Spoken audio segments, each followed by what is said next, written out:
Vamos a ver y escuchar al doctor Carlos Cardesi. Es médico cardiólogo. En el Hospital José María Cuyen hicieron estudios post-COVID para ver qué secuelas le habían quedado a aquellos que tuvieron COVID.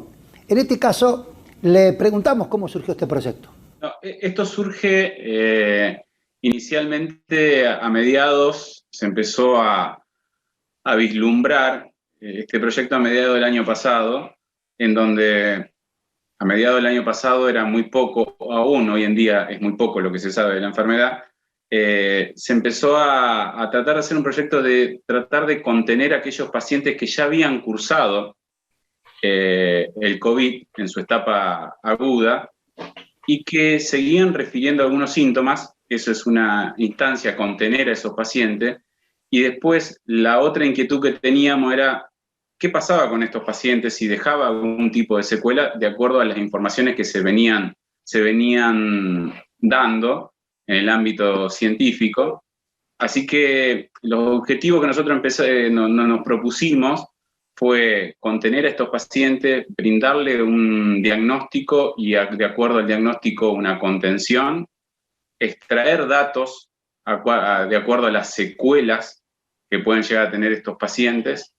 Y en lo que respecta a mi área propiamente dicha, teníamos una serie de papers que fueron saliendo que hablaban de determinado tipo de secuela a nivel del corazón.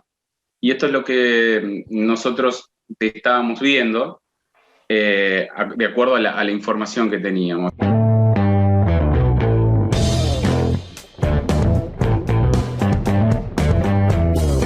Bueno, y ahora el doctor Cardesi nos va a hacer una especie de introducción, digamos, a lo que es la parte cardiológica que ellos estuvieron observando. Y en la parte cardiológica, los primeros papers, sobre todo en resonancia, que es la parte que presentamos nosotros ahora del estudio, más o menos por julio salió un estudio alemán en donde ellos vieron 100 pacientes post-COVID que le hicieron resonancia magnética nuclear. Y ellos evaluaron que los pacientes tenían un 78% de afectación del corazón cuando se recuperaban post-COVID. La verdad que era un número apabullante, pero si uno se pone a hilar fino qué es lo que encontraron, ellos encontraron una serie de determinantes con nuevos software que nosotros no los tenemos, que marcan una afectación del corazón muy leve. Para explicarlo en términos llanos y una triste realidad que tenemos ahora, si uno tiene que ver un pueblo de 100 casas en el sur, le preguntan cuánto estuvo afectado por el fuego, te dicen, mira, el 78% de las casas estuvieron afectadas por el fuego. ¿Y qué es lo que se afectó? No, lo único que se afectó fueron, en el 60% de estas casas, la afección fue que se llenó un poquito de ceniza y tuvieron que barrer. Básicamente eso no es una afección. Claro. Es una alteración que está alrededor de lo que está sucediendo. Pero el mensaje salió, y si vos buscás en muchos portales levantaron esta información con el título de que el COVID produce el 78% de afecciones cardíacas. Lo leí, ahora que lo decís me acuerdo haberlo leído. Entonces, eso hacía mucho ruido, incluso hizo ruido en la comunidad médica. Entonces eso nos dio pie también a nosotros para iniciar este estudio.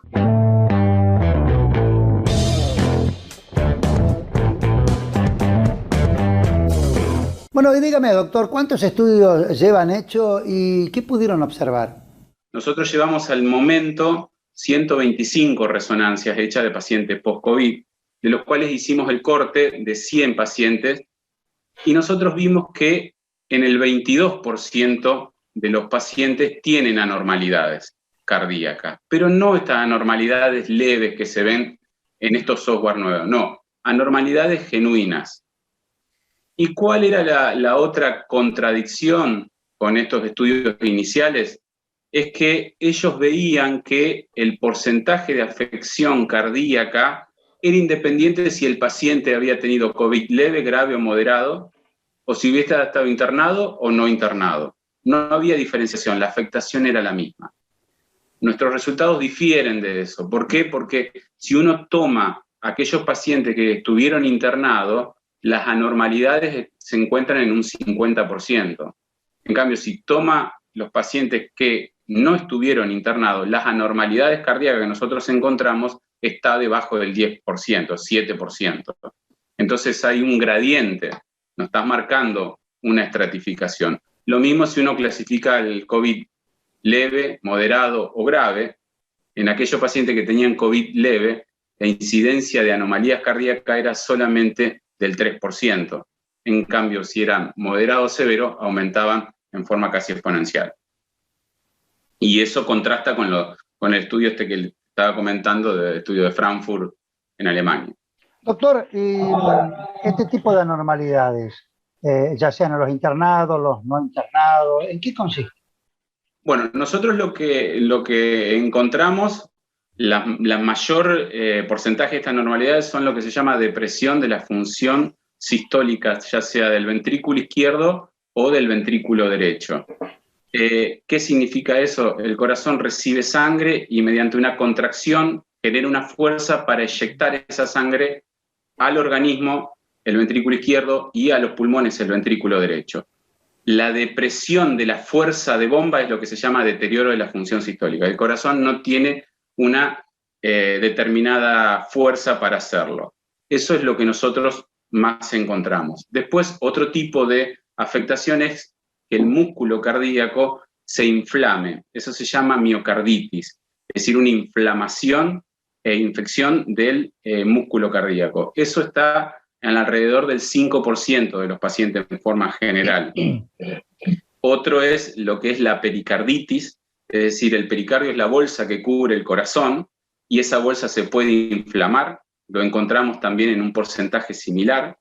Y después unas alteraciones mucho más leves como que se llama edema, es decir, agua en el músculo cardíaco pero sin evidencia de fibrosis final, es decir, sin cicatrización final.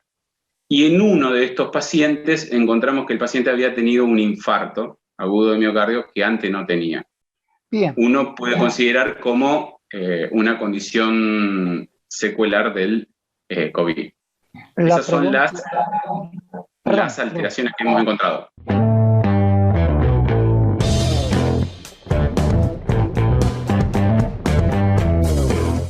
Bien, no, le decía, la pregunta que ya se están haciendo los televidentes es, ¿y esto perdurará de por vida? ¿Durará un tiempo? ¿Hay que hacer algún tratamiento? ¿Puede desaparecer? Bueno, esto que nosotros presentamos es una presentación descriptiva, es decir, nosotros describimos los hallazgos que encontramos en estos pacientes. Después hay una segunda fase de este estudio, que es el seguimiento de estos pacientes. Estos pacientes tenemos el contacto y lo vamos a seguir cada determinado tiempo, probablemente 6 meses, 1 año, lo vamos a ir siguiendo. ¿Para qué? Para ver si estas alteraciones que nosotros encontramos tienen una repercusión en la calidad de vida, en la sobrevida de estos pacientes. O sea, esto sería una segunda fase, para ver si esto que nosotros encontramos impacta en la sobrevida de los pacientes o en la calidad de vida de los pacientes. Mientras tanto, ¿no se medican nada? Por supuesto que sí, los pacientes que uno encuentra un determinado nivel de alteración se lo deriva a los diferentes subgrupos, en este caso de cardiología. Nosotros tenemos en el Hospital Cuyen un servicio de lo que se llama insuficiencia cardíaca e hipertensión pulmonar, que está a cargo del doctor Cristian Bota. Esos pacientes nosotros los derivamos para que sigan su tratamiento específico. El paciente, por ejemplo, en el caso del infarto, se lo deriva a lo que es la parte de prevención secundaria, que se da todo el tratamiento para los pacientes que han tenido infarto. Es decir, sí, forma parte del proyecto, es decir, diagnosticar a estos pacientes, contenerlos y tratarlos. En realidad lo que uno quisiera agregar es el trabajo que se hizo en el marco, esto nosotros del servicio de cardiología lo hicimos en el marco de muchas bajas por la situación y se hizo a pulmón. Se trabajó muy mancomunadamente con la gente de neumonología y se le brindó al paciente este beneficio, este servicio, en donde en un día se trataba de hacer toda esta serie de evaluación y contenerlo. Así que es agradecer al servicio de cardiología, en donde yo trabajo, al hospital que nos dio esto, y por sobre todas las cosas, nosotros los cardiólogos, los que estábamos muy inquietos con hacer esto, agradecemos mucho a los neumonólogos que nos acogieron y nos ensamblaron en un proyecto que la verdad que nos motiva mucho y todavía queda mucho por trabajar.